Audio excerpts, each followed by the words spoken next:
سبحان ربك رب العزة عما يصفون. أشهد أن محمدا عبده ورسوله. اللهم صل وسلم وبارك على نبينا محمد وعلى آله وأصحابه ومن صار على نهجه.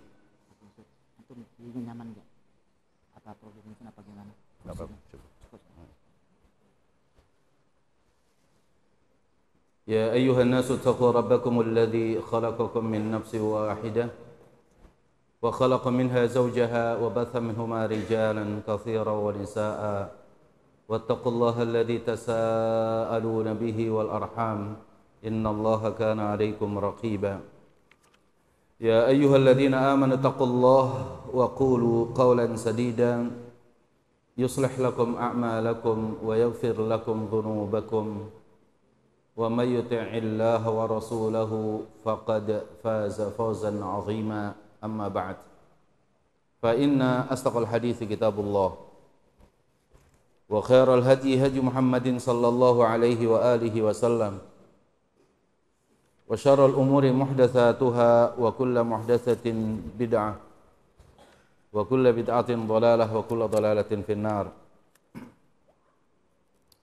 إخوة الإيمان والأخوات، الطلبة والطالبات, al-asatidah wal ustadzat yang dimuliakan Allah Subhanahu wa taala, wabil khusus guru kita semua Fadilatul Ustadz Zainuri hafizahullah taala, ustadz dari ketua yayasan, mudirul ma'had dan seterus dari ma'had al-Imam Ibnu Katsir rahimahullahu tabaraka wa taala, mata'ahum bisihhati wal afiyah. Semoga Allah karuniakan kepada seluruh pengurus dari Pondok Pesantren Al-Imam Ibnu Katsir, Allah berikan kesehatan, berikan al-afiyah, keselamatan, dan juga Allah berikan keberkahan pada umurnya, pada keluarganya, pada harta, dan juga pada setiap juhud ataupun dakwahnya. Amin, Allahumma amin. Hadirin yang dimuliakan Allah Subhanahu wa taala, kita saat ini berada di penghujung bulan Sya'ban yang insyaallah tabaraka wa taala hari-hari kita di bulan Sya'ban ini tentunya hari yang harus kita siapkan untuk menyambut tibanya bulan suci Ramadan. Para ulama salaf mengajarkan kepada kita, baik para sahabat ridwanullahi alaihim ajma'in, para tabi'in, tabi'ut tabi'in, mereka apabila akan tibanya bulan Ramadan, maka tidak melewatkan waktu yang mereka miliki untuk berdoa kepada Allah Subhanahu wa ta'ala. Semoga Allah mempertemukan dengan bulan Ramadan. Waktu yang terlewatkan 11 bulan pasca Ramadan tahun lalu hingga saat ini akan datang di bulan Ramadan yang insyaallah tabaraka wa taala akan kita jalani. Tentunya adalah perjalanan hari-hari di mana banyak amal-amal saleh yang tertinggal oleh kita atau kualitasnya menurun, atau barangkali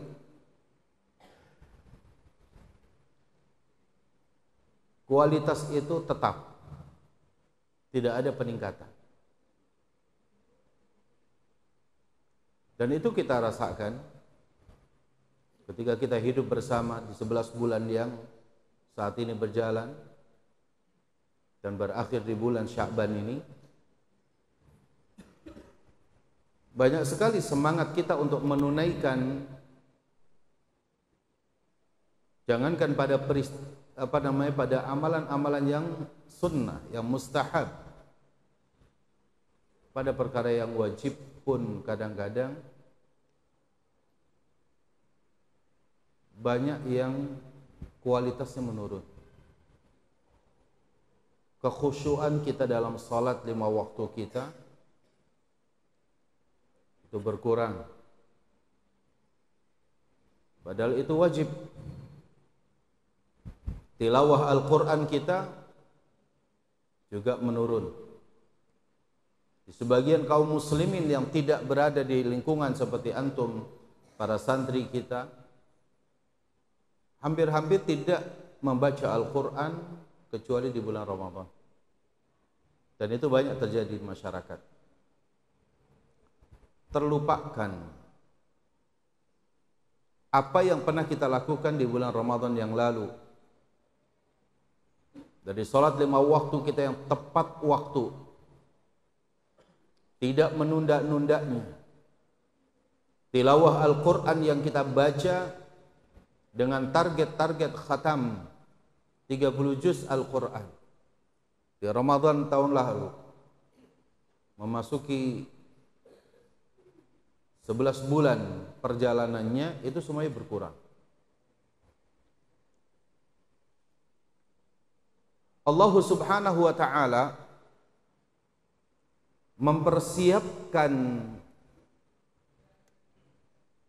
untuk Ramadan tiba itu persiapan yang luar biasa di alam langit sana.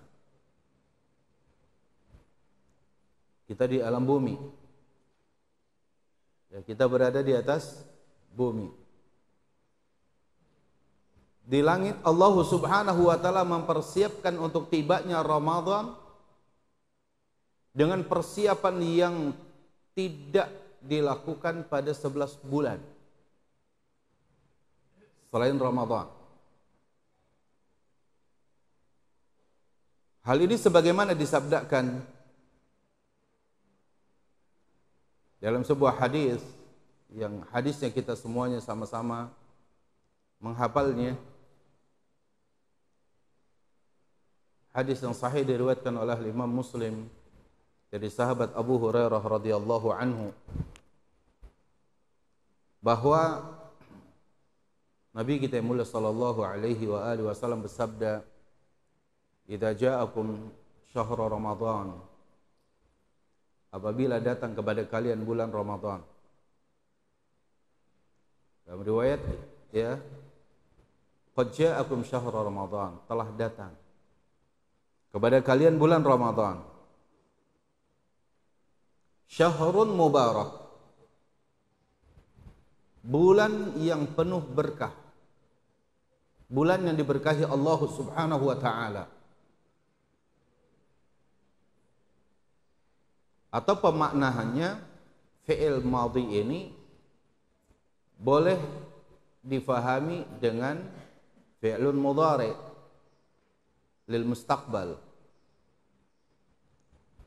Makna idza ja'akum syahru Ramadan ay idza arada an yadkhula syahru Ramadan. Redaksinya fi'il madhi, tapi bisa dimaknai fi'il mudhari, kata kerja bentuk yang akan datang. Maknanya adalah apa? Apabila akan datang kepada kalian bulan Ramadan yang penuh berkah ini, itu sama seperti dalam ayat Al-Quran ketika berbicara tentang masalah berwudu. Idza qumtum ila sholati faghsilu wujuhakum wa aydiyakum ilal marafiqi wamsahu birusikum wa arjulakum ilal ka'bain. Fi'ilnya adalah fi'il madhi. Apabila kalian, ya, akan sholat, maka berwuduklah, kan gitu ya. Begitu juga dalam hadis ini menunjukkan persiapan Allah Subhanahu wa ta'ala ketika akan tibanya Ramadan.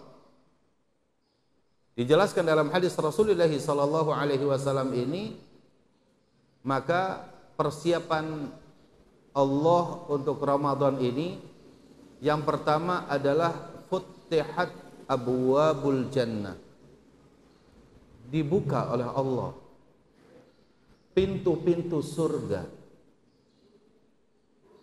Itu persiapan yang Allah sediakan untuk menyambut Ramadan.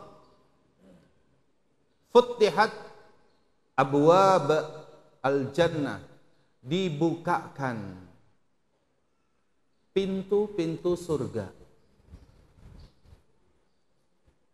Pintu surga Allah buka, karena hakikatnya surga adalah satu tempat yang akan Allah berikan sebagai balasan bagi orang-orang yang soleh, orang-orang yang bertakwa, orang-orang yang senantiasa dia istiqamah di atas keimanan dan ketaatannya kepada Allah selama dia berada di dunia dan tidak melakukan kesyirikan sekecil apapun. Kelak ketika dia meninggal dan terjadi kiamat, bagi mereka balasannya adalah surga Allah Subhanahu wa ta'ala. Tidak ditempati saat ini. Tapi surga saat ini itu dibuka oleh Allah Subhanahu wa ta'ala pintu-pintunya, sehingga cahayanya bisa menerangi alam jagat raya. Aroma wangi surga itu dekat tercium dari kita. Dan itu nyata di bulan Ramadan, ikhwatal iman. Bulan Ramadan ini surga begitu dekat dari kehidupan kita. Hati kita yang keras, yang kalau diingatkan kita penuh dengan emosi, kemarahan. Ramadan ketika pintu surga itu dibukakan oleh Allah Subhanahu wa ta'ala, pengaruh dari terbukanya pintu surga oleh Allah Subhanahu wa ta'ala sampai kepada kita. Hati kita ini jadi lembut di bulan Ramadan. Yang bakhil jadi dermawan. Yang mata pada saat kita di hari-hari biasa tidak kuat untuk membaca Al-Quran, hanya beberapa halaman saja, Ramadan itu bisa khatamkan Al-Quran dalam 1 bulan 1 kali khatam. Itu minimal. Para ulama terdahulu mengkhatamkan Al-Quran dalam Ramadan berkali-kali khatam Al-Quran. Karena Allah Subhanahu wa ta'ala membuka pintu surga yang semuanya membawa kebaikan dan keberkahan dalam hidup kita. Sampai orang yang memberikan makanan kepada orang yang berpuasa diberikan pahala yang sama seperti pahala orang yang berpuasa dan tidak berkurang sedikit pun. Mana balasan dari setiap amalan tersebut yang sangat besar kecuali kita mendapatinya di bulan suci Ramadan. Ramadan ini luar biasa. Hampir kalau kita datang ke masjid di bulan suci Ramadan, itu nggak perlu kita khawatir. Maghrib itu ada ta'jil dan iftar. Kalaupun sahur itu sebagian masjid, bahkan kebanyakan masjid, itu pun menyiapkan sahurnya. Pintu kebaikan Allah berikan pada bulan Ramadan. Dengan dibukanya pintu-pintu surga itu secara nyata di alam langit sana. Kalau Allah Subhanahu wa ta'ala persiapan di atas, ya di alam langit itu dibukakan pintu-pintu surga Allah Subhanahu wa ta'ala.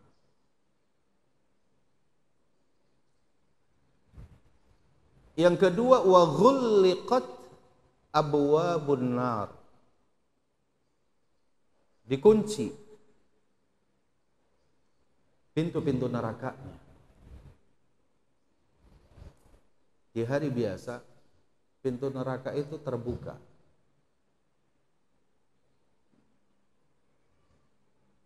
Kebalikan dari mana hadis ini? Karena ketika ada kita yang hidup di dunia ini emosi meluap, sampai kemudian berubah wajah kita menjadi memerah pada saat kita emosi, pada saat kita marah. Di luar bulan suci Ramadan, Bahkan ketika udara yang begitu panasnya. Dalam riwayat itu sebagian daripada pengaruh dibukanya pintu-pintu neraka. Di Ramadan itu ditutup oleh Allah Subhanahu wa taala. Sehingga hati kita yang keras menjadi lembut. Orang yang emosian dia menurun emosinya. Bukan hanya saja karena memang di dalam bulan Ramadan ini pintu masuknya syaitan untuk mengganggu ibadah kita itu dipersulit, dihambat oleh Allah Subhanahu wa taala dengan puasanya kita. Maka yang ketiga kata Rasul, suffidat asyayatin. Dicegah, dihalang-halangi jalannya syaitan masuk mengganggu kita semuanya. Itulah persiapan yang Allah persiapkan untuk kita semuanya. Yang tidak Allah berikan kepada kita di 11 bulan. Allah tidak berikan itu nikmat yang luar biasa, keberkahan yang luar biasa. Allah tidak berikan kepada kita di 11 bulan lainnya. Tapi Allah berikan hanya 1 bulan di bulan suci Ramadan. Lantas kalau demikian, apa persiapan kita yang berada di atas bumi ini menyambut seperti apa yang telah Allah persiapkan ketika Ramadan itu akan tiba kepada kita?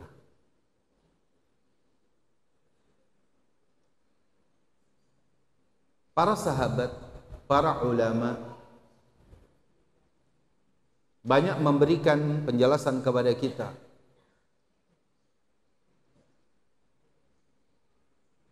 bahwa di antara sambutan para ulama salaf terdahulu ketika Ramadan itu akan tiba, yang ini sudah banyak hilang dari diri kita atau bahkan sebagian kita menganggapnya kecil. Apa itu? Para sahabat, para tabi'in, para tabi'ut tabi'in ketika Ramadan itu tiba mempersiapkan segala apa yang dibutuhkan oleh kita selama bulan Ramadan, baik dari makanannya, minumannya ataupun pakaiannya,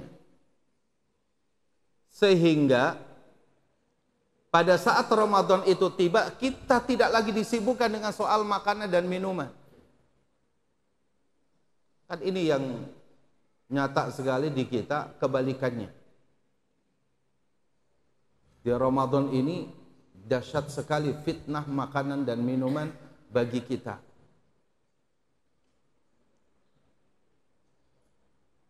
Para ulama terdahulu menyiapkan 3 kantong atau 3 karung. 1 karung berisi kurma kering. Kurma tahu ya? Tapi kurma itu dikeringkan sampai kayak batu. Ya, yang kalau dilempar pokoknya ke kepala ya lumayan, karena hampir sama kayak batu. Keringnya itu luar biasa. Dan saya mengalami sendiri ketika jadi mahasiswa kita di Timur Tengah sana. Bagaimana ketika Ramadan itu pasar-pasar itu dipenuhi dengan tumpukan kurma-kurma yang sudah kering, bukan yang lembek, bukan, tapi yang kering. Beli 1 karung. Yang kedua beli 1 karung lagi roti. Yang roti itu sudah kering sekali. Ya. Dan itu banyak kalau di Indonesia mungkin nggak tahu, ya. Tapi kalau di Arab itu kita datang ke pasar itu ada roti yang panjang seperti ini, ya, itu rotinya udah kering, jadi bisa pukul-pukulan gitu, ya. Itu roti di sana itu, pokoknya bisa antara roti bisa dipukul-pukulkan itu nggak patah, sudah keras itu roti itu. Yang ketiga keju yang dikeringkan juga, 1 kantong kurma, 1 kantong itu roti yang kering, 1 kantongnya lagi apa? ya, keju ataupun yang kering itu. Para ulama bawa pulang ke rumah tuh. Ya. Sebelum Ramadan. Lalu kemudian meminta kepada istrinya atau keluarganya ambilkan plastik 30 atau 29 plastik. Ya, dimasukkan. Satu hari itu dimasukkan, misalkan kurmanya sekian butir untuk buka puasa dan untuk sahur. Rotinya dipotong, pakai gergaji motongnya juga. Dokri nggak bisa dia. Ditaruh di dalam plastik, begitu juga kemudian kejunya sampai dipotong juga. Taruh ini hari pertama, tulis satu hari. Sampai 30. Ya, lalu kemudian apa? Ditaruh sudah di salah satu tempat di dapur ataupun yang lainnya. Ditaruh. Setiap harinya ngambil. Ini untuk sahur, yang ini untuk buka puasanya. Kurma itu dari mulai sahur, pasca sahur itu direndam. Ya, direndam, setelah dicuci, kemudian direndam lalu ditutup. Nanti menjelang maghrib itu airnya gitu ya, itu kemudian dikumpulkan air tersendiri, lalu kemudian kurmanya ditaruh di tempat-tempat atau wadah semacam piring. Pada saat azan maghrib yang pertama kali diminum adalah ya air yang disebut nabis tadi, gitu ya. Itu diminum murni air kurma dari apa? Hasil rendaman air kurma. Lalu kemudian kurmanya dimakan. Kemudian roti itu tinggal sedain air lalu dicelupkan rotinya. Itulah dimakan. Tambahin keju di situ sedikit. 1 bulan tidak berubah tuh makanan. Sahur itu, buka puasa itu. Kalau itu diuji cobakan kepada kita gimana? Kalau kita pondok nih, ma'had kayak kita nih, karena saya punya ma'had, antum di sini juga para santri gitu ya. Itu diuji cobakan begitu, itu wali santri nggak usah protes Pak, itu ngikuti sunnah. Ya. Kenapa? Karena memang Ramadan itu sejatinya itu adalah apa? Bukan karena soal makanan. Betapa banyak kita buka puasa menyediakan makanan pada akhirnya tidak termakan. Yang ganggu adalah syaitan. Ngabuburit. Kalau di luaran sana. Udah jam 4, jalan dia. Dia cari makanan, ada kolak, ada gorengan, ada campur, apa segala macam. Setanlah yang memalingkan mata kita. Kayaknya ini enak, beli. Kayaknya ini enak, beli. Ini enak, beli. Ini enak, beli. Bawa di motor atau apa, 1 kantong penuh makanan. Azan maghrib. Ya, padahal beli ini antri, waktunya ke bawah untuk antrian. Beli gorengan juga antri, waktunya ke bawah untuk antrian gorengan tersebut. Ini dan yang lainnya. Sampai pada akhirnya apa? Jelang maghrib kita terluputkan dari doa yang mustajab menjelang berbuka puasa. Kadang-kadang azan maghrib kita ya masih 5 menit lagi nyampe ke rumah. Yang disibukkan oleh kita adalah apa? Menyiapkan makanan. Padahal nyampe rumah keluarga sudah menyiapkan atau kita sudah ada teh yang kita siapkan. Minum seteguk teh itu, lalu kemudian kalaupun ada makanan sedikit sudah tuh terasa kenyang. Kolak itu hampir nggak kemakan, gorengan nggak kemakan. Itu sudah pengalaman kita bertahun-tahun tentang Ramadan itu seperti itu. Syaitan itu mengganggu kita ya seperti itu dalam bentuk makanan dan minuman, tapi kita tidak ada perubahan. Bahwa itu sebenarnya hanya gangguan syaitan yang begitu dahsyatnya agar orang tersibukkan waktunya untuk makan, untuk minum dan lainnya. Para ulama terdahulu tidak demikian. Dia tidak perlu sibuk-sibuk menyiapkan makanan dan minuman karena dia sudah satu, sudah disiapkan. Yang kedua, tidak terlalu memikirkan apa makanan yang akan dia makan karena pikiran yang dia keluarkan tetap aja yang dimakan 3 hal tadi. Kurma, keju, sama roti kering. Udah itu saja. Toh mereka luar biasa, sehat luar biasa. Kita di rumah sudah dijadwalkan 30 hari. Sahur, sop ayam sama ini, kerupuk, nasi gitu ya. Karena sahur katanya besoknya puasa, makanya harus banyak. Padahal pagi ada halakoh, pagi ada masuk ke kelas.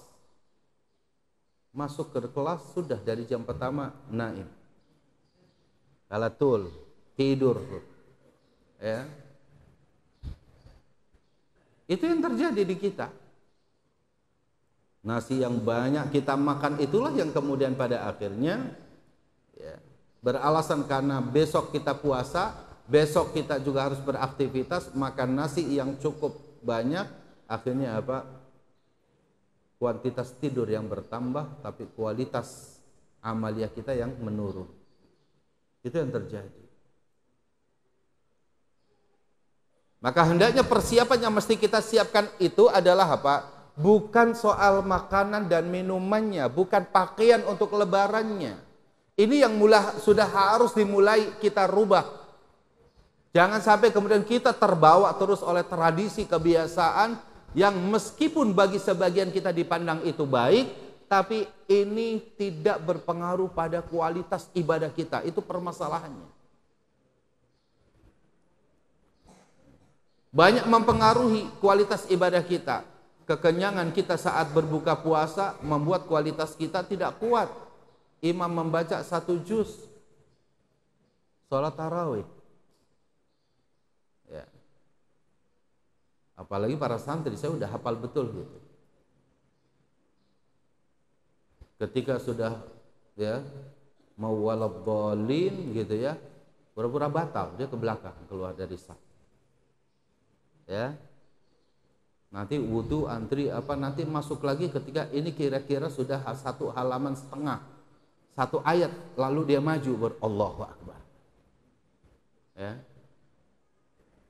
makanya banyak yang akhirnya tidak mau tuh di saf pertama. Kenapa? Karena keluarnya itu susah. Ya kan? Yang di saf pertama yang itu pahalanya banyak merasa tersiksa dia.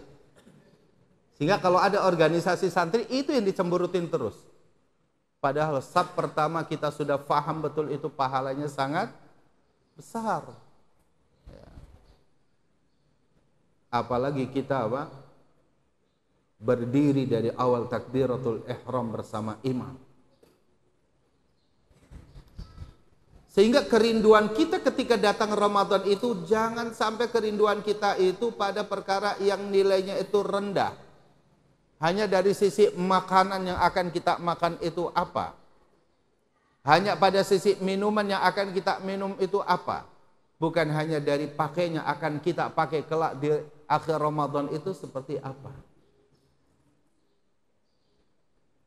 Kita masih ada waktu 1 pekan misalkan sampai 1 Ramadan. Kalau memang kita masih memiliki pakaian yang bagus, para santri ya, ikhwan dan akhwat, tidak perlu meminta kepada orang tua, beli dong, ini kan lebaran, pakaian baru. Ya.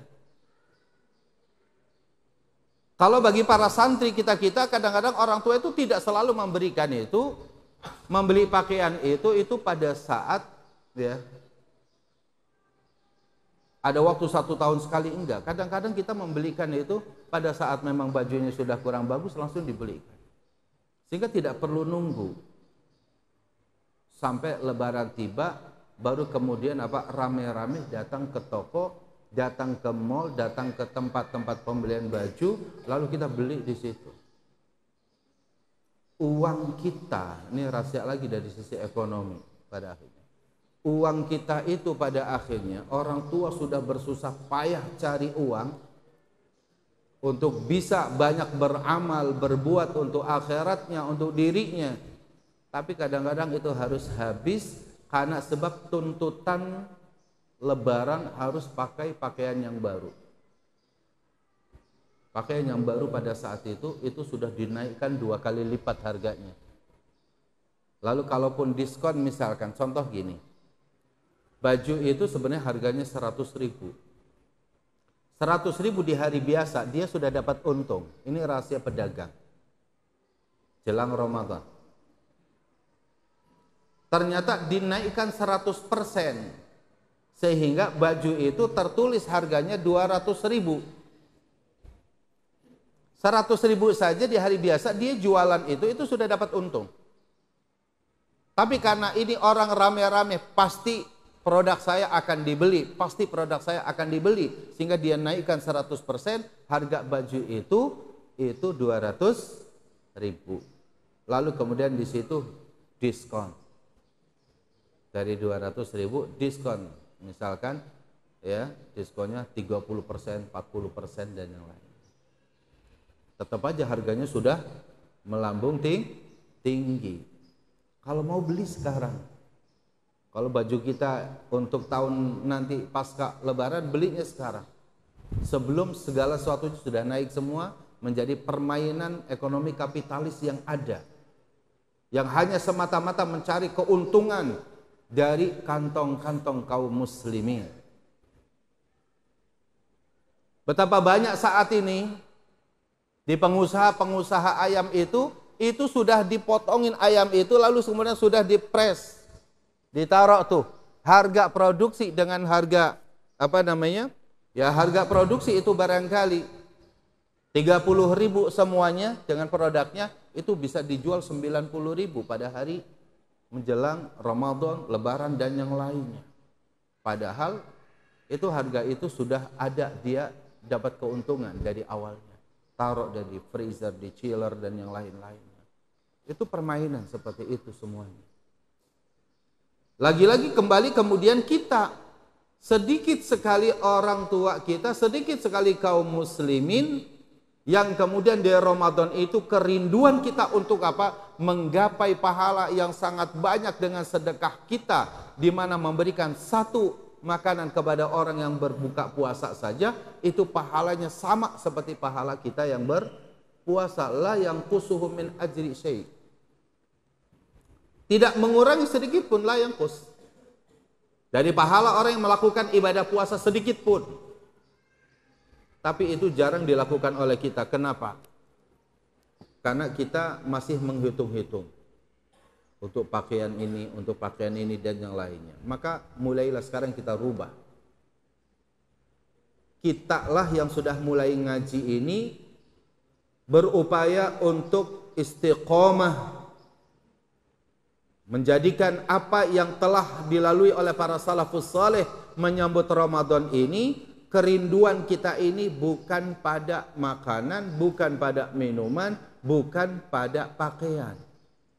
Kalaupun harus disiapkan saat ini, siapkan saja itu pakaian ataupun siapkan saja makanan dan minuman, taruh di kulkas. Ini diletakkan. Hari ini nanti lauknya ini dan ini, sayurannya ini dan yang lain. Belum bisa Ustadz, kami enggak punya ya tempat penyimpanan. Ya sudah, 2 pekan sekali baru belanja.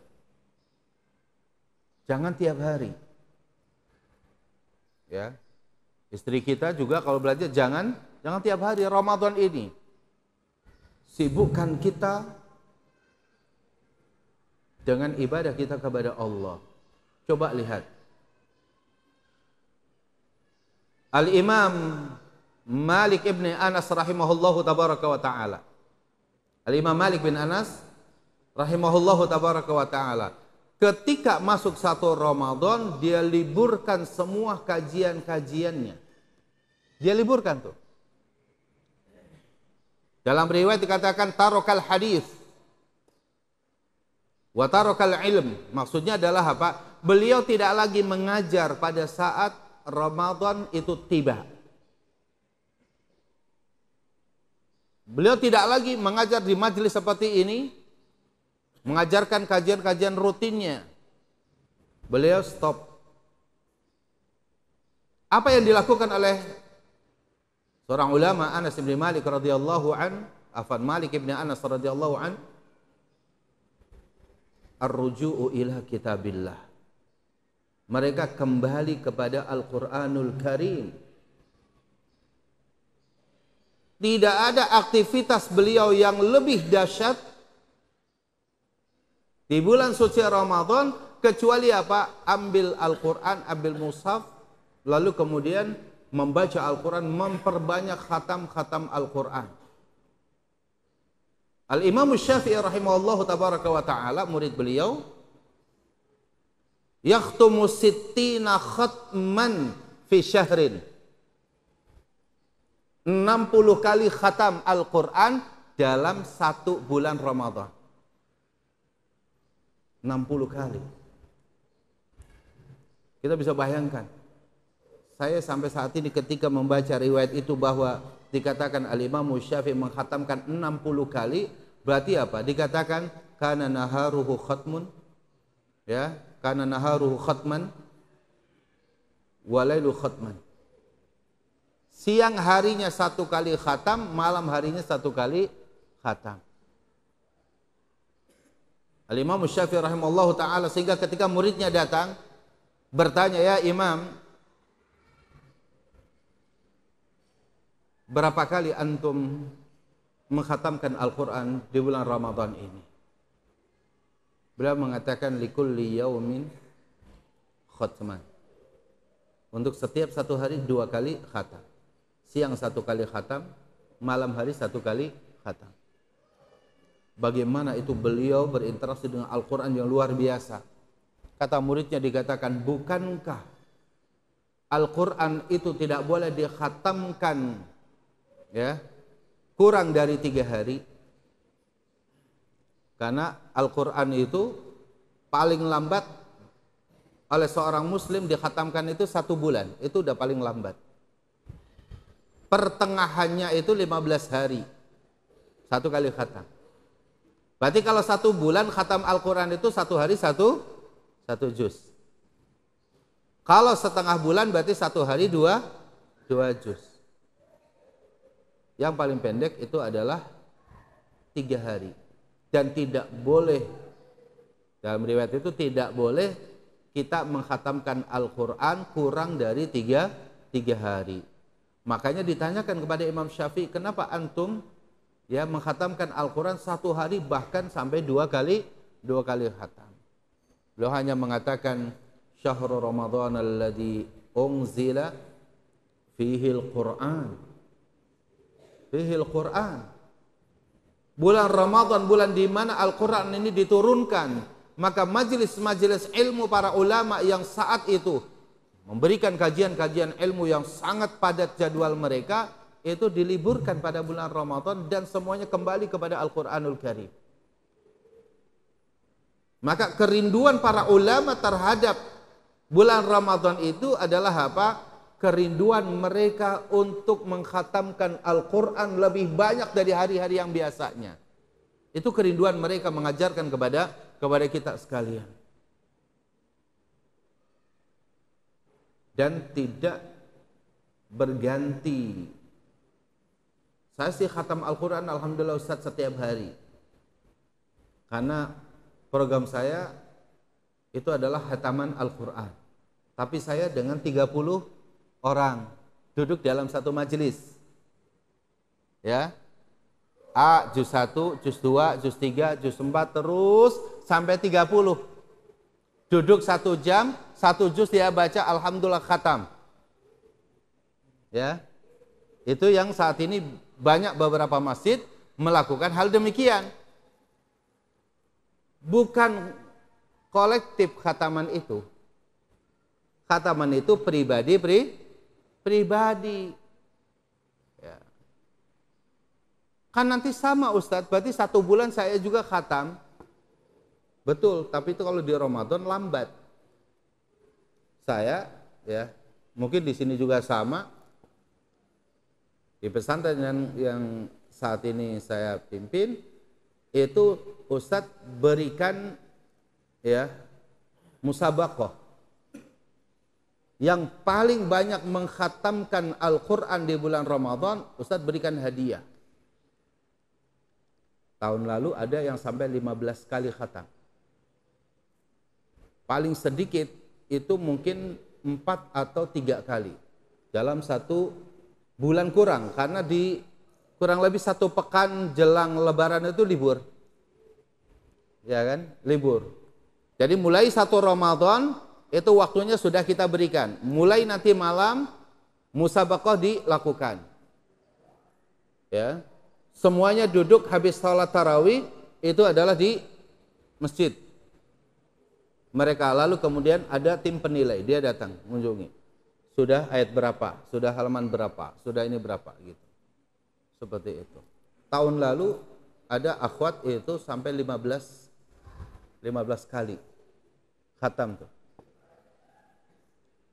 Padahal ada jam KBM yang tidak yang tidak tertinggal. Jadi KBM di Ramadan tetap berjalan. Tapi mengkhatamkan Al-Quran itu juga program andalan dan unggulan kita selama di bulan suci Ramadan. Paling sedikit 3 kali khatam atau 4 kali khatam. Ya. Yang terbanyak itulah yang kita berikan apa? Kita berikan hadiah. Ya. Ada yang 7 kali, ada yang 6 kali, 5 kali gitu ya. Paling sedikit mungkin 3 kali atau ada yang 2 kali. Bagi yang mereka terbata-bata mungkin 1 kali memang dia belum khatam. Bagi mereka yang sudah menghafal Al-Quran 30 juz, tentunya boleh ditanya kepadanya, bagaimana cara mengkhatamkan Al-Quran. Bagi mereka yang sudah hafal 30 juz, sangat cepat untuk bisa mengkhatamkan 1 juz, menyelesaikan satu juz. Ustadz murojaah misalkan dari pondok di Kerawang datang ke Ibnu Katsir ini, murojaah di mobil itu bisa 2 juz. Ya, misalkan bisa 2 juz ke sini. Padahal itu termasuk bacaan yang lambat kita murojaahnya. Kalau bacaan cepat misalkan bacaannya hadar, tilawahnya hadar, ya, itu mungkin bisa sampai 4 juz. Nah, ini kecintaan yang pertama. Berdasarkan Al-Qur'anul Karim, bahwa bulan Ramadan itu adalah bulan di mana Al-Quran diturunkan, maka cintailah Al-Quran lebih dalam lagi oleh kita. Habiskan waktu kita bersama Al-Quranul Karim, ya, agar Al-Quran yang kita baca menjadi pemberi syafaat kepada kita kelak pada hari kiamat. Itu yang pertama. Yang kedua, ikhwatal iman, a'azanallahu wa iyyakum, kerinduan kita kepada bulan Ramadan itu adalah karena adanya qiyamut tarawih. Adanya qiyamut tarawih. Dan coba misalkan para santri, saudara sekalian, kita mengamati ya. Di 11 bulan ini kan ada ba'diyah salatil isya. Ya. Ada ba'diyah salat isya. Mu'akkad misalkan 2 rakaat. Kalau mau lebih bisa 4 rakaat misalkan. Siapa yang terus istiqomah, ya, 12 rakaat saja yang itu mu'akkad, yang istiqomah pada 11 bulan. Qabliyah zuhur 2 rakaat. Atau 4 rakaat, ya. 4 rakaat. Ba'da zuhur 2 rakaat, sudah 6. Asar tidak ada, qabliyah dan ba'diyah. Maghrib 2 rakaat. Ya, sudah berapa? 8. Ya. Isya 2 rakaat ba'diyahnya. Berarti sudah 10. Subuh qabliyahnya 2. Ya, berarti 12. 12 rakaat dalam 5 waktu. Itu pun jarang yang bisa istiqomah, ya, pada setiap waktunya kecuali dipaksakan.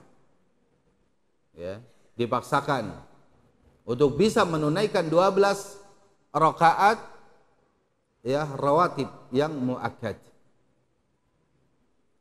Ternyata di bulan Ramadan, setelah kita berbuka puasa, kita datang ke masjid, azan sholatul isya, lalu kita sholat misalkan di situ 2 rakaat atau qobliyah, ataupun misalkan ya tahiyatul masjid, kita sudah menunaikan tahiyatul masjid 2 rakaat, qobliyahnya 2 rakaat bisa 4, habis sholat isya bisa 2 rakaat berarti 6, kalau mau tambah lagi 2 rakaat berarti sudah 8.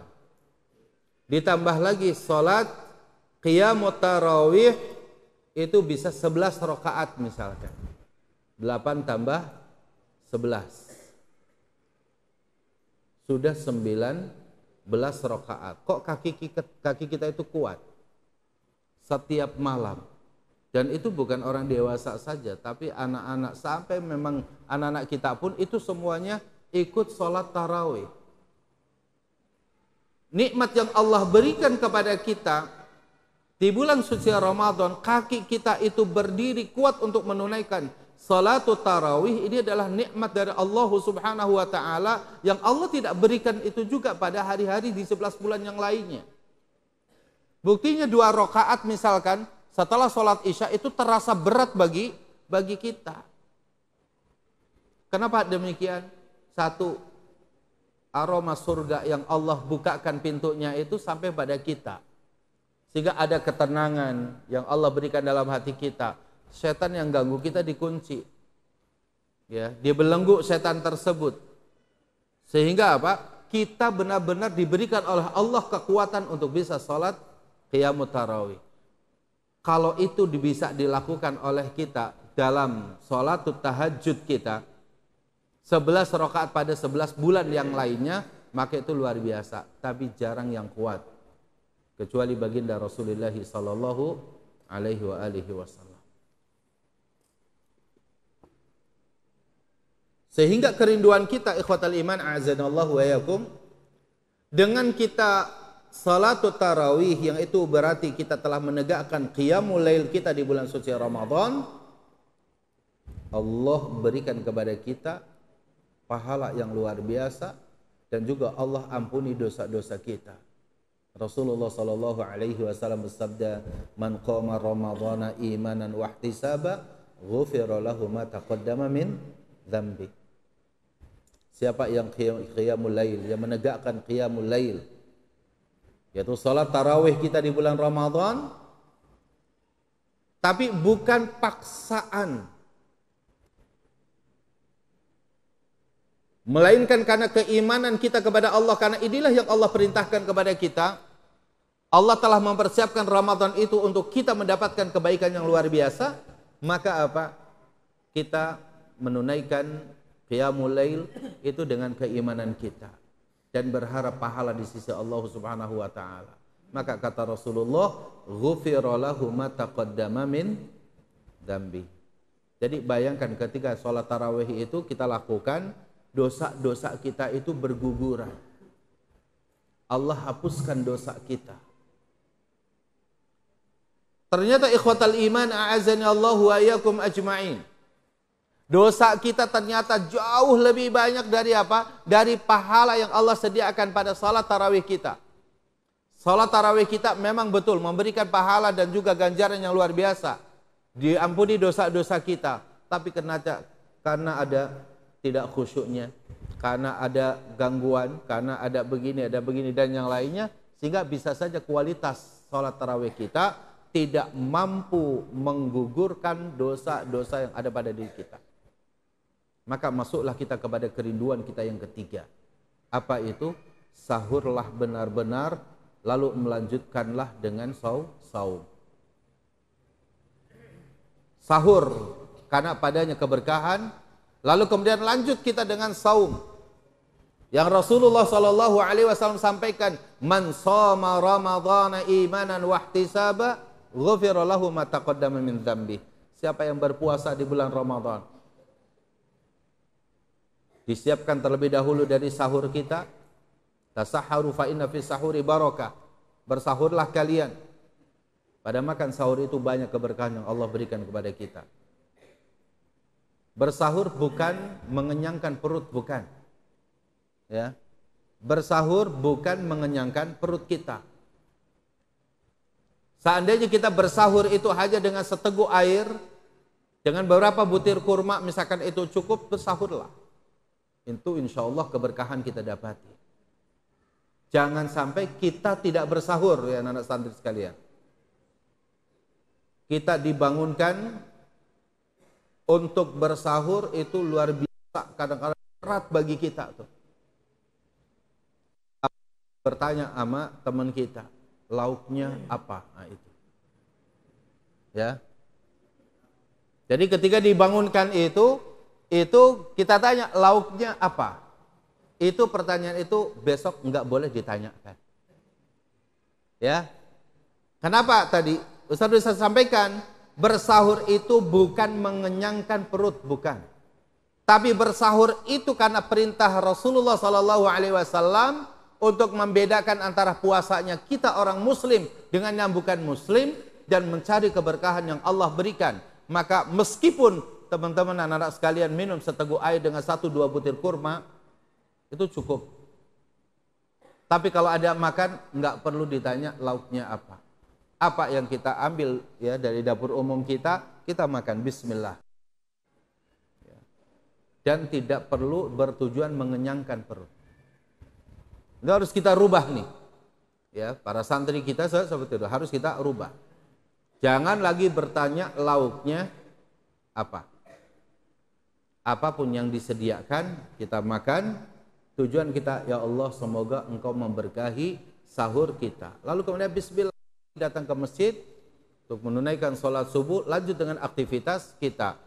Karena Allah, karena keimanan dan karena mencari pahala di sisi Allah. Maka dosa yang sudah diampuni melalui qiyamut tarawih kita disempurnakan kembali. Dosa-dosa kita yang masih ada itu dengan puasa kita.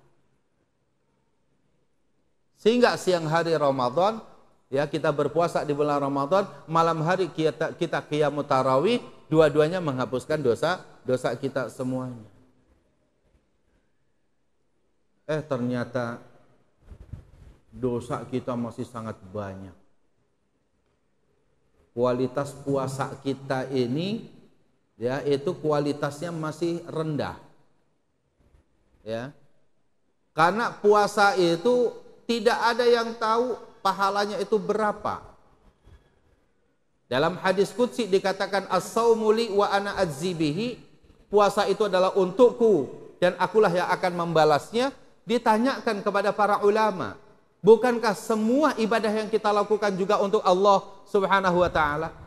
Salat kita untuk Allah, puasa untuk Allah, zakat untuk Allah, haji untuk Allah. Semua kebaikan-kebaikan yang kita lakukan harus diniatkan karena Allah dan untuk Allah Subhanahu wa taala. Tapi kenapa dalam perkara puasa Allah Subhanahu wa taala mengatakan dalam hadis qudsi ini, as-saumu li, puasa itu adalah untukku, wa ana ajzi bihi, dan akulah yang akan membalas amalan dari puasa tersebut.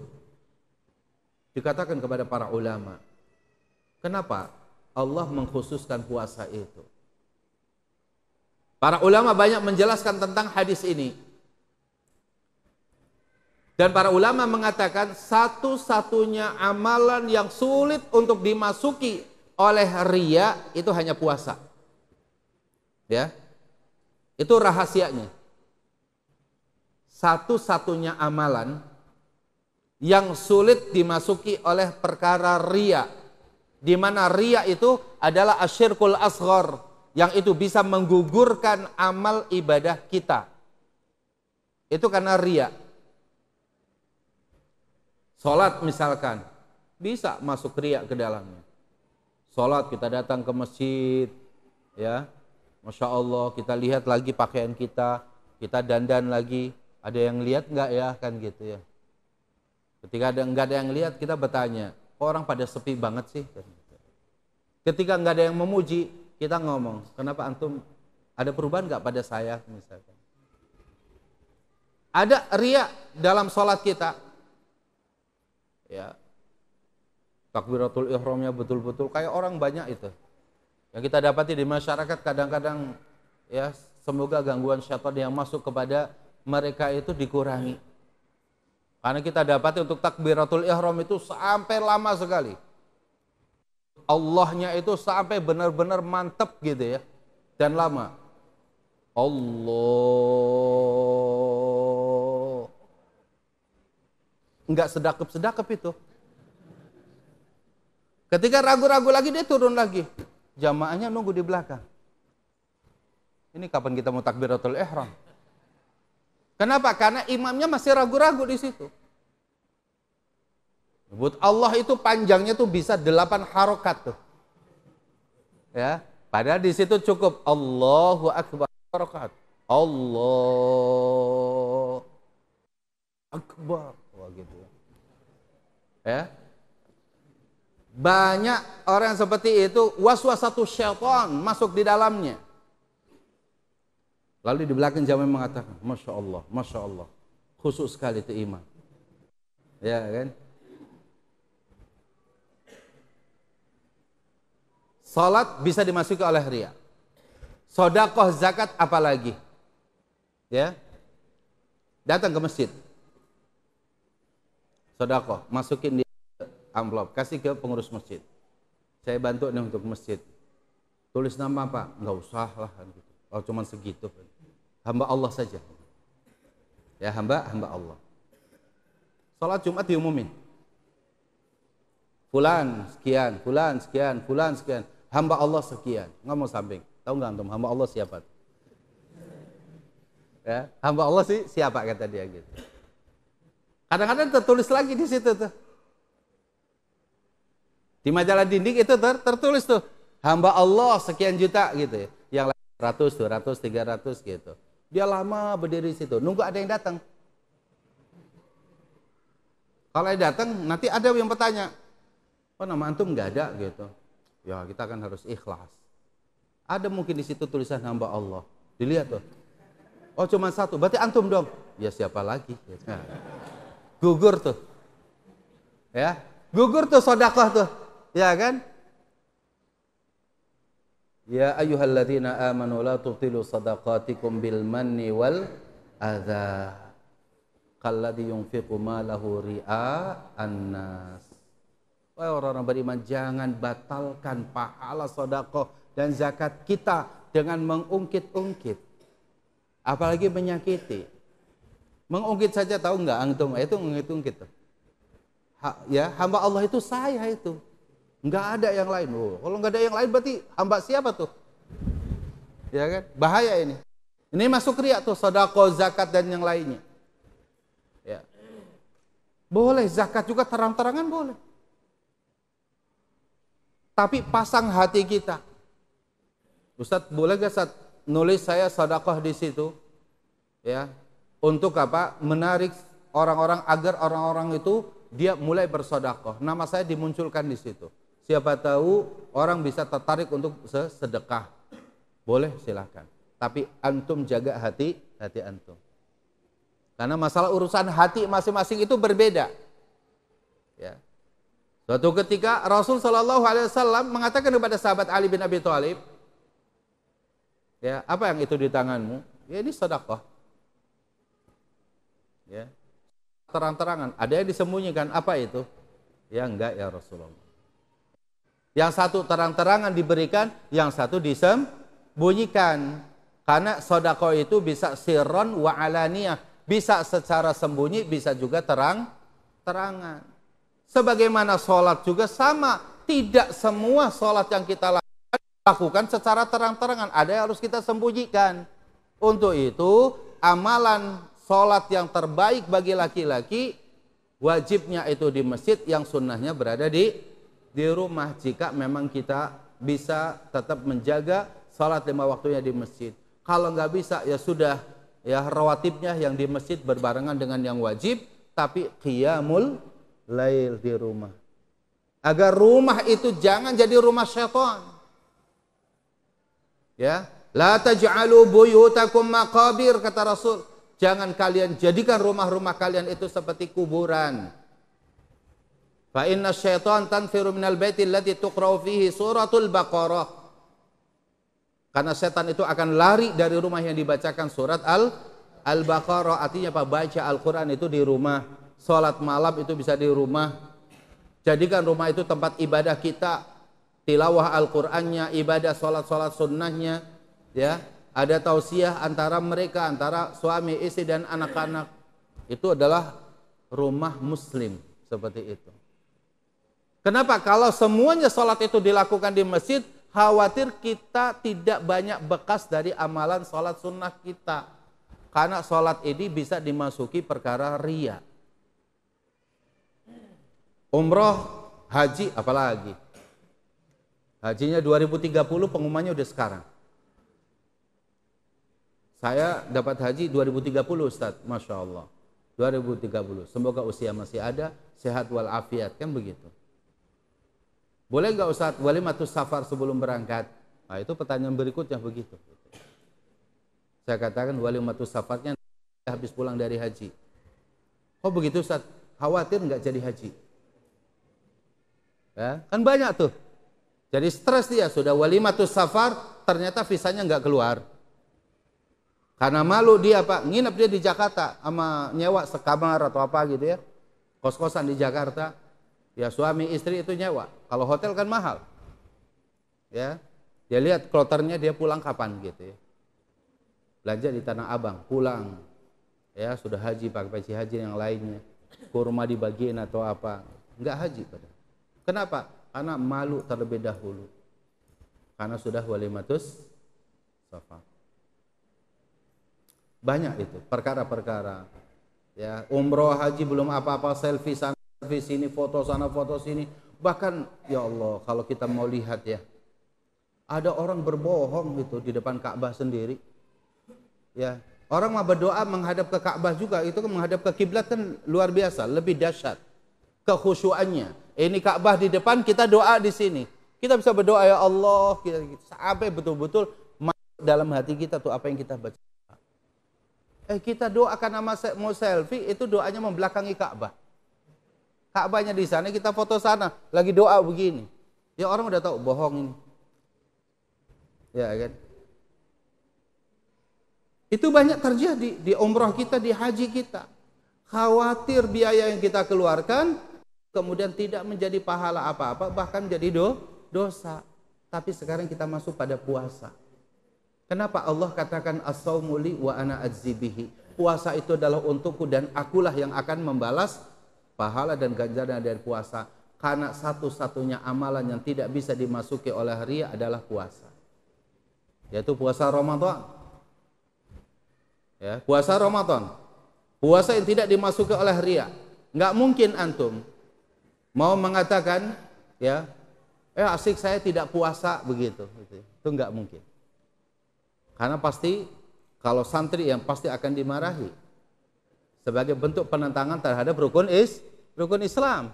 Kalau itu terang-terangan tidak puasa di hadapan orang tua punya kewajiban marah terhadap anaknya yang tidak berpuasa. Kenapa? Karena puasa rukun Islam. Orang tua boleh tidak marah ketika anaknya tidak puasa Senin dan Kamis. Tapi kalau tidak puasa Ramadan, padahal dia sudah masaknya, sudah balik, maka wajib bagi dia untuk apa? Berpuasa. Ya, bahkan marahnya bisa wajib di situ. Karena Allah cemburu. Ketika ada larangan-larangan Allah dilanggar oleh hambanya, Allah cemburu. Dan kecemburuan Allah sangat besar. Kenapa? Engkau sudah aku berikan kehidupan, engkau berikan aku nafas, engkau berikan kami kirimkan air untuk apa? Untuk bisa Anda minum, makanan dan yang lainnya. Suruh puasa kok tidak mau. Hati-hati dalam masalah puasa. Dan nggak mungkin juga antum mau riya. Antum mau tahu anak puasa, coba deket sini. La khalufu famis shaim atyab rihil misk. Ya, bahwa bau puasa itu lebih wangi daripada minyak kasturi. Sini mau gitu. Begitu? Begitu? Antum mau begitu sama teman? Enggak. Enggak perlu begitu. Puasa itu pokoknya itu amalan yang betul kita. Bahkan nilai-nilai ketakwaan dekat dengan antum di rumah seorang diri, bapak enggak ada, ibu enggak ada, yang enggak ada, sisa makanan sahur ada, buka kulkas, mikir. Kalau saya ditanya, kok kulkas sisa daging sama ibu ya semalam disisain 3, kok sisain 1, ini 2-nya di mana nih gitu. Ya. Kok minumannya sudah tinggal segini, kok malah berkurang? Ditanya. Kalau kita beli ke toko, beli ke warung, tetap kanan kirinya kita juga malu. Untuk siapa? Kebohongan karena akan melahirkan kebohongan. Akhirnya apa? Kita nggak bisa berbohong. Sehingga tutup kembali itu kulkas. Itu bukan raqabatullah. Puasa melahirkan kita merasa diawasi oleh Allah Subhanahu wa ta'ala. Dan itu adalah ihsan, beribadah ya seakan-akan kita melihat Allah Subhanahu wa ta'ala. Kalau kita tidak mampu rasa bahwa Allah ya, kita melihat Allah, Allah pasti akan melihat kita. Antallaha ka'annaka tarahu fa illam tarahu fa innahu yaraka. Itu ihsan. Dan puasa mendidik kita itu. Maka kerinduan kita ini puasa yang harus kita jalankan akan mampu memberikan kebaikan yang luar biasa kepada kita. Dosa malam hari sudah dihapus, dosa siang hari dihapus. Karena pahala kita nggak sama, ternyata masih ada sisa yang ada. Bagaimana cara Allah menghilangkan dan menghabiskan dosa-dosa kita sehingga kita keluar dari Ramadan betul-betul ini orang yang bersih dari dosa dan kesalahan. Lakukan ketaatan pada 11 bulannya akan datang itu dengan mudah. Satu jalan lagi yang Allah berikan kepada kita, yaitu dengan kita mendapat Lailatul Qadar. Sehingga Lailatul Qadar itu tujuan yang ingin kita capai. Demi terhapusnya semua dosa dan kesalahan kita, tidak disisakan sedikit pun dalam catatan amal-amal kita. Lailatul Qadar ini pamungkasnya. Dan itu bisa diraih dengan berbagai macam amalan agar kita terjaga untuk mendapatkan. Di sana ada iktikaf. Iktikaf itu sarana kita untuk bisa apa? Bisa mendapatkan Lailatul Qadar. Yang khairun min alfi syahr. Satu malam itu lebih baik daripada 1000 bulan. 84 tahun lamanya. Kalau kita mendapati Lailatul Qadar, maka apa? Seumur hidup kita tidak akan tersisakan sedikit pun pada diri kita. Lailatul Qadar itu penting. Nabi kita yang mulia sallallahu alaihi wasallam menjelaskan, man qama Lailatul Qadri imanan wahtisaba ghufira lahu ma taqaddama min dzambi. Siapa yang qiyam ya, artinya yang menghidupkan malam hari pada saat terjadinya Lailatul Qadar, karena keimanan kita, karena kita mencari pahala di sisi Allah Subhanahu wa taala, ghufira lahu ma taqaddama min dzambi. Allah akan ampuni dosa-dosa kita. 3 hal ikhwatal iman. Allah membuka peluang kepada kita yang itu harus senantiasa kita rindukan. Allah tidak berikan itu di hari-hari yang lainnya selain di bulan Ramadan.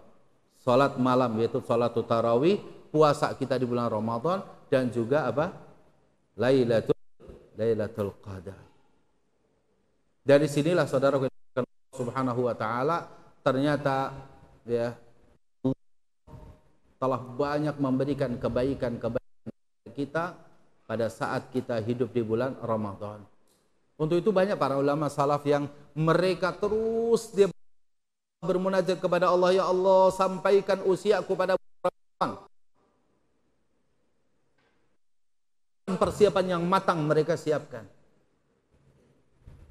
Dan, ya, kita hanya sekedar kalau anak-anak jangan berharap karena Lebaran itu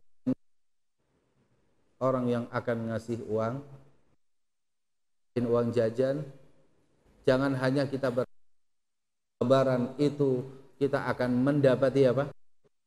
Baju baru dan yang lainnya. Laisal 'id labisal jadid. Kata orang Laisal Eid liman labisal jadid. Bukan lebaran itu bagi orang yang berpakaian dengan pakaian yang baru, bukan. Orang yang apa? Ya, liman ta'atuhu tazid, bagi orang itu bertambah setelahnya. Jadi kalau orang berpuasa, tidak puasa di Ramadan, mohon maaf, kiranya enggak ikut sholat Eid gitu ya. Bahasa kasar begitu. Setiap hari kita lihat dia merokok, makan apa semuanya gitu, enggak rasa malu dia. Pagi hari di sholat Eid, dia sudah berada di saf yang paling depan untuk sholat Eid. Ya, dia duduk di depan itu sudah siap sholat. Pakainya baru, masya Allah. Puasa enggak, sholat tarawih enggak. Itu yang kata orang Arab mengatakan laisal Eid liman labisal jadid. Ya. Id itu bukan untuk orang yang berpakaian, tapi yang liman ta'atuhu tazid. Bagi orang yang tambah. Itu kerinduan-kerinduan kita di bulan suci Ramadan, ikhwatal iman. Berkaitan dengan Al-Quranul Karim, berkaitan dengan nilai-nilai sedekah yang luar biasa, berkaitan dengan qiyamut tarawih, berkaitan dengan puasa kita. Lalu kemudian yang terakhir berkaitan dengan tradisi-tradisi di masyarakat kita. Yang mau tidak mau, kita yang sudah mulai ngaji itu harus menjadi contoh yang terbaik untuk umat. Ya, kita berusaha untuk menjadi contoh yang terbaik untuk umat. Dia apa? Mensegerakan berbuka puasa. Itu contoh yang terbaik. Ya. Kalau kita sudah azan maghrib, misalkan matahari sudah benar-benar terbenam, saat ini kita tandain dengan azan maghrib, jangan seteguk air kita batalkan, beberapa butir kurma ataupun rutop misalkan kita makan. Setelah itu segera kemudian kita sholat maghrib, ya, baru setelah itu boleh makan dan yang lainnya. Dilanjutkan kita dengan sholatul isya. Lanjut lagi dengan salat tarawih. Lanjut lagi dengan tilawah Al-Quranul Karim. Dan tidak perlu ikhwatal iman, membaca Al-Quranul Karim harus diperdengarkan kepada khalayak ramai. Tidak perlu. Ya. Tidak perlu kita mengganggu kenyamanan, kedamaian yang ada di masyarakat kita. Seorang muslim juga harus pintar-pintar dan mawas diri. Ada hak orang lain di sana. Syiar Islam betul, tapi tilawah Al-Qur'annya bukan dengan suara kerasnya di luar. Ya. Bukan dengan toa-toa yang terdengarkan keluar kemana-mana. Yang ini kita dapati masih banyak di masyarakat kita. Saat ini kami semuanya lingkungannya muslim, betul. Muslim pun butuh istirahat. Kan udah terbiasa baca Al-Quran, dia bisa tidur kapan saja, nggak merasa terganggu. Itu karena sudah malas ngomongnya.